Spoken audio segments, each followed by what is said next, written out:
बिस्मिल्लाहिर्रहमानिर्रहीम। अस्सलाम वालेकुम नाज़रीन, मैं हूं कंबर ज़ैदी। डिजिटल मीडिया पे आप मेरा वीलॉग देख रहे हैं। जेल में मौजूद इमरान खान साहब ने आज पहली मर्तबा अपनी रिहाई की बात की है। इमरान खान साहब की जानिब से जो इशारे दिए गए वो इंतहाई अहम हैं। आपको एक खबर दें कि इस्टाब्लिशमेंट में मौजूद चंद लोगों ने इमरान खान साहब के एक बंदे को टास्क सौंपा है। वो टास्क क्या है? वो टास्क इंतहाई अहम है। उस टास्क के बाद क्या डेवलपमेंट हो सकती है, ये हम आपको इस वीलॉग में बताएंगे। हमने आपको गुज़िश्ता वीलॉग में ये खबर दी थी कि इमरान खान साहब को एक डील ऑफर की गई है। अच्छा, क्या खान साहब के पास ऑफर मौजूद है? राजा बशारत साहब, ये एक नहीं, दो नहीं, तीन नहीं, 4-5 सोर्सेज से ये मैंने क्रॉस चेक किया है कि क्या वो इस हवाले ऑफर से क्या कहते की हैं, गई? क्या ऑफर की गई।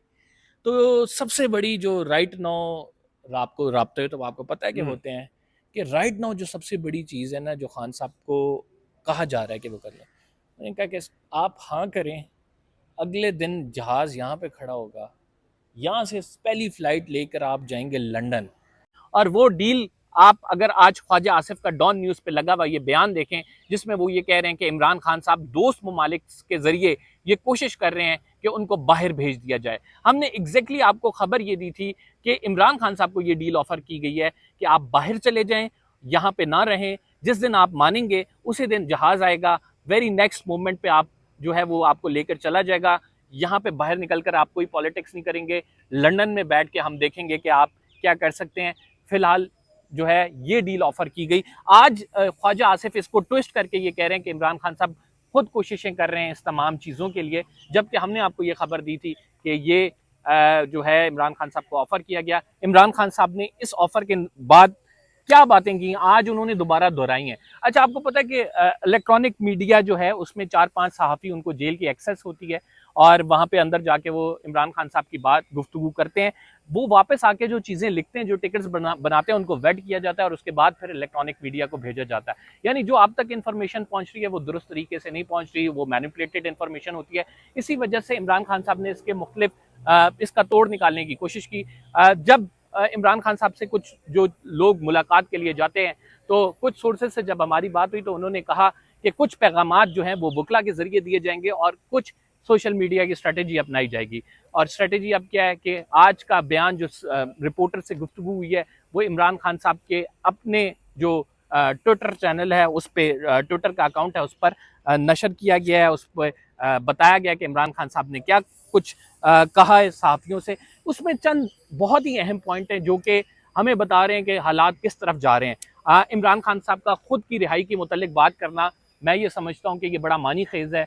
और खान साहब को जब पता लगा डोनाल्ड ट्रंप जो है उन वो सदर बने हैं, तो वो बड़े खुश हुए इस तमाम मामले पर। अब आगे की डेवलपमेंट आपको बड़ी इंटरेस्टिंग है और वो डेवलपमेंट आपको ज़रूर बताएंगे। अगर आपने चैनल को सब्सक्राइब नहीं किया तो सब्सक्राइब ज़रूर कर ले, बेल का आइकन ज़रूर दबाएं। कोशिश होती है हमारी जो भी अंदर की कहानी आप तक ज़रूर पहुँचाई जाए। अंदर मौजूद इमरान खान साहब पार्टी से एक गिला करते हैं और पार्टी से गिला वो ये करते हैं कि तहरीक नहीं चलाई जा रही और तहरीक के लिए बंदे इकट्ठे नहीं किए जा रहे। पार्टी उनको जाके एक मैसेज देती है कि बंदे इकट्ठे करना इतना आसान काम नहीं है और बंदे इकट्ठे मुश्किल से होते हैं और हम जितनी कोशिश कर रहे हैं उसमें वो रिजल्ट नहीं मिल पा रहा जो हम चाह रहे हैं। इमरान खान साहब कहते हैं कि ये एक पूरी तहरीक चलेगी, इसमें लॉयर्स और सिविल सोसाइटी को आप साथ मिलाएं, इसमें आप ये जिद्दोजहद कानून की हुक्मरानी के लिए करें। 26वीं आईनी तरमीम के जरिए ये जो कुछ करना चाहते थे इन्होंने कर लिया है, आगे भी इसी तरह चलता रहेगा। जब तक तहरीक मौसर नहीं चलेगी तब तक कोई काम नहीं होगा। इमरान खान साहब जो है वो दो बातें अब कर रहे हैं। एक तो वो ये बात कर रहे हैं कि ये जो हालिया कानून साजी हुई है, इसको आपको पता है सलमान अकरम राजा का बयान आया था जिसमें उन्होंने कहा था कि फ़ौज का अंदरूनी मामला है और हम आगे बढ़ना चाहते हैं, इस मामले को वो फ़ौज खुद देखेगी। इसकी निगेशन पे इमरान खान साहब गए हैं। जब उनको ये पहली दफ़ा पता लगा तो वो सलमान अकरम राजा पे गुस्से भी हुए और उन्होंने जो डायरेक्टली आज एड्रेस किया बात को, उन्होंने कहा कि ये अंदरूनी मामला नहीं है। क्या पार्लियामेंट में इसके अंदर बहस हुई है? उन्होंने इसको अपनी गलती से जोड़ा। उन्होंने कहा मेरी दो गलतियां हैं। एक मेरी गलती ये थी कि जनरल बाजवा को मैंने मुद्दत मुलाजमत में जो है तोसी दी थी। दूसरी मेरी ये गलती थी कि मुझे जो एक इत्तेहादी लूली लंगड़ी हुकूमत दी गई मैंने उसको कबूल किया था। मैं उसको अगर कबूल ना करता तो आज हालात डिफरेंट होते।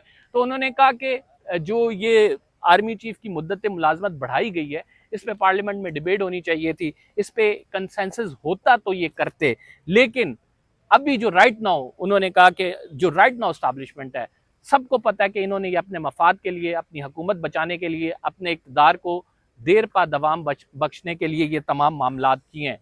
तो ऐसे में ये मामलात कैसे कबूल हो सकते हैं? अगर तो वो न्यूट्रल होते तो और बात थी, अब वो न्यूट्रल नहीं है, एक साइड ले रहे हैं और इनको प्रोटेक्ट कर रहे हैं, तो और बात है। उन्होंने कहा कि कोई एक्सटेंशन नहीं होनी चाहिए थी और ये अंदरूनी मामला नहीं है, ये सरासर गलत हुआ है और इस एक्ट के हम बिल्कुल मुखालफत में हैं। तो यानी इमरान खान साहब वो पार्टी रहनुमा जो इस एक्ट पे खामोश थे, मसलिहत का शिकार थे, इमरान खान साहब ने खुलकर बोला है और इस एक्ट की मुखालफत की है और भरपूर मुखालफत की है और ये अपना पैगाम दिया है।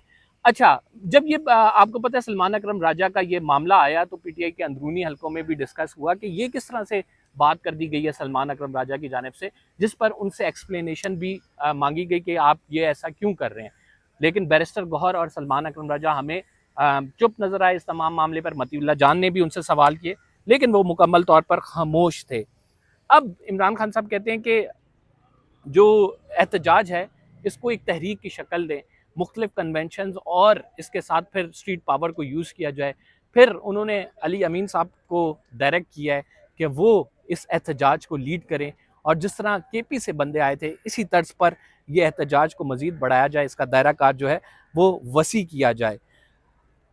इमरान खान साहब फिर वो बात करते हैं जिसका नाज़रीन हमने आपको खबर दी थी कि इमरान खान साहब को बाहर जाने की ऑफ़र है। उन्होंने कहा कि मैं किसी सूरत भी यहाँ से बाहर नहीं जाऊँगा, आप जो मर्ज़ी कर लें, जितना मर्ज़ी ज़ोर लगा लें, आपसे मेरी इल्तिजा ये है कि आप हमेशा के लिए मेरा नाम ईसीएल में डाल लें, क्योंकि मैंने इस आवाम के साथ ही रहना है, यहाँ पे ही जीना मरना है, मेरा सब कुछ यहाँ पे है। जब ये बात कर रहे थे उन्होंने नवाज शरीफ का भी जिक्र किया कि ये इन सब ने भाग जाना है, लेकिन मैंने इधर ही रहना है। तो ये जो बात की जा रही है बार बार, कहा मुझे जा रहा है, तो मैं ये किसी तौर भी एक्सेप्ट नहीं करूँगा।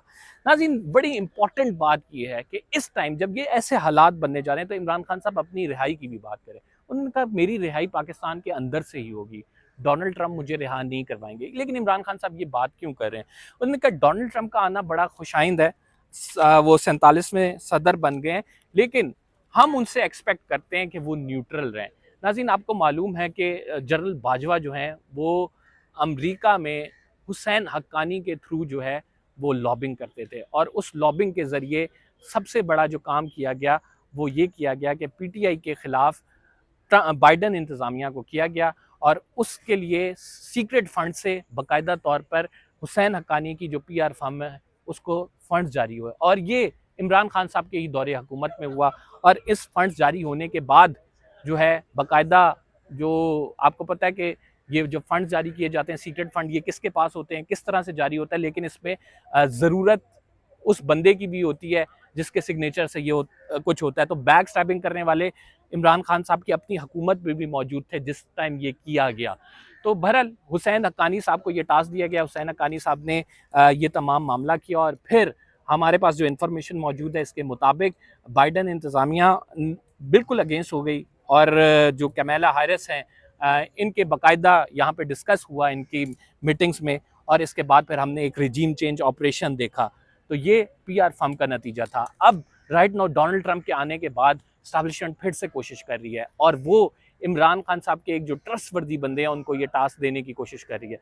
कौन है वो? जुल्फी बुखारी साहब हैं, जेरेड कुशनर जो कि डोनाल्ड ट्रंप के दामाद हैं, इनका जुल्फी बुखारी से बहुत पुराना ताल्लुक है। ये आपस में जो कारोबार है इस हवाले से भी मिलते रहे हैं, आपस में इन दोनों की दोस्ती भी है और ये चाहते थे कारोबारी ताल्लुकात भी हों। अभी आज सुबह जो जुल्फी बुखारी की सबसे अहम स्टेटमेंट है जो आई है, जो मैंने आपको कहा मामलात बड़ी तेज़ी के साथ आगे बढ़ रहे हैं और वो स्टेटमेंट ये है कि वो डोनाल्ड ट्रंप से मुलाकात करने, जेरेड कुशनर से मुलाकात करने के लिए अमेरिका जाएंगे। यानी इमरान खान साहब का एक नुमाइंदा अमेरिका जाएगा।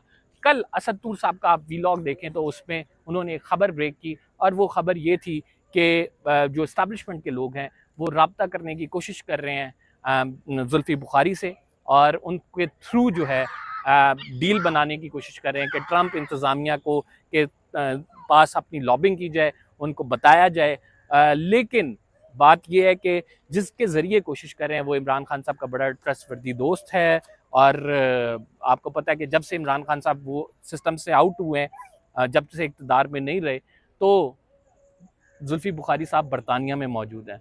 लेकिन वो इमरान खान साहब की जो इंटरनेशनल मीडिया इस पर भरपूर एक कैंपेन लीड कर रहे हैं। तो उनका ट्रंप के पास जाना, जेरेड कुशनर से मिलना बड़ा मानी खेज होगा। साथ में अगर इस्टेब्लिशमेंट ये कोशिशें कर रही है कि उनको अप्रोच करे, तो इस्टेब्लिशमेंट ये जानती है कि डोनाल्ड ट्रंप का इक़्तिदार संभालने के बाद पॉलिसीज़ का ऐलान करना, उसमें पाकिस्तान के लिए क्या कुछ देखता है, तो इससे पहले कि ये सारी चीज़ें हों, हम अपनी लॉबिंग शुरू कर दें। लॉबिंग स्ट्रॉन्ग किसकी होगी, असल जंग ये है। पैगाम रसा कौन है, हमने आपको बता दिया है। टास्क किसको देने की कोशिश की, हमने आपको बता दिया है। और इस टाइम सबसे इम्पॉर्टेंट बंदे जो हैं जुल्फ़ी बुखारी हैं, जिनके ज़रिए ये तमाम काम होने जा रहा है। हम तक ये खबर पहुंची, हमने कहा आप तक शेयर करते हैं कि इमरान खान साहब जो जेल में रिहाई की बातें कर रहे हैं, जो डील की बात की जा रही है, जिसको वो निगेट कर रहे हैं कि मैं ऐसा कभी भी नहीं करूँगा, ये सारा कुछ जो है वो इमरान खान साहब के जो आप ये कह सकते हैं क्लोज तरीन लोग हैं, उनके थ्रू जो है हमें मालूमात मिली हैं और हमने आपके साथ शेयर की हैं। एक और बात उन्होंने की कि उन्होंने कहा कि मैं डोनाल्ड ट्रंप इंतज़ामिया से ये रिक्वेस्ट करता हूँ कि वो न्यूट्रल रहें। जो बाइडन इंतज़ामिया न्यूट्रल नहीं रही थी और उसकी पूरी वजूहात हैं वो उन्होंने बता दी कि क्यों नहीं न्यूट्रल रही थी। उन्होंने कहा कि मैं एक्सपेक्ट करता हूँ कि डोनाल्ड ट्रंप इंतज़ामिया जो है वो न्यूट्रल रहेगी। तो इस सारे मामले में नाज़रीन बड़ा इफेक्टिव रोल है अमेरिका का। जो लोग कहते हैं कि अमेरिका कुछ भी नहीं करेगा या फिर डोनाल्ड ट्रंप के आने के बाद कोई पॉलिसी चेंज नहीं होगी, मेरा ख्याल से ये बात दुरुस्त नहीं है और उसकी वजूहात बड़ी वाज़ेह हैं कि अगर इस्टेब्लिशमेंट वहाँ पे लॉबिंग के लिए और राब्तों के लिए कोशिश करी है, तो इमरान खान साहब के नुमाइंदे भी वहाँ पे मौजूद हैं।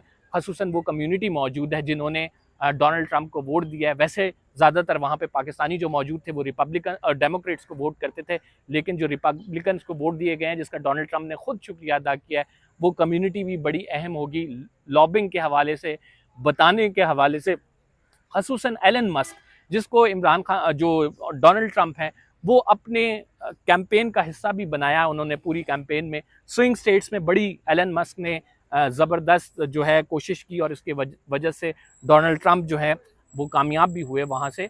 तो उनको एक बड़ा कंसर्न होगा। पाकिस्तान 5वीं बड़ी जमहूरियत है इस टाइम, आबादी के लिहाज से जो बड़ा मुल्क है, वहाँ पे एक्स की बंदिश है। तो इस एक्स की बंदिश को क्या मामला वो नहीं देखेंगे, उनका बिजनेस इंटरेस्ट नहीं होंगे क्या पाकिस्तान में? तो ये गेम यहाँ पे रुकने वाली नहीं है। अभी आगे आगे देखिए होता है क्या। हम जो भी मजीद अंदर की खबर होगी ज़रूर कोशिश करेंगे आपसे शेयर करने के लिए। फ़िलहाल हमारे पास जेल से जो इमरान खान साहब ने गुफ्तगू की है, जो हमारी कुछ सोर्सेज से बात हुई है, ये अपडेट थी कि ये कुछ हो रहा है पाकिस्तान में और इमरान खान साहब और आइंदा आने वाले दिनों में मजीद हमें स्ट्रॉन्ग होते दिखाई दे रहे हैं। फिलहाल के लिए इतना ही। कंबर ज़ैदी को इजाज़त दीजिए, इंशाल्लाह अगले व्लॉग में आपसे मुलाकात होगी। अल्लाह ने निगहबान। अगर आपने चैनल सब्सक्राइब नहीं किया तो सब्सक्राइब ज़रूर कर लें।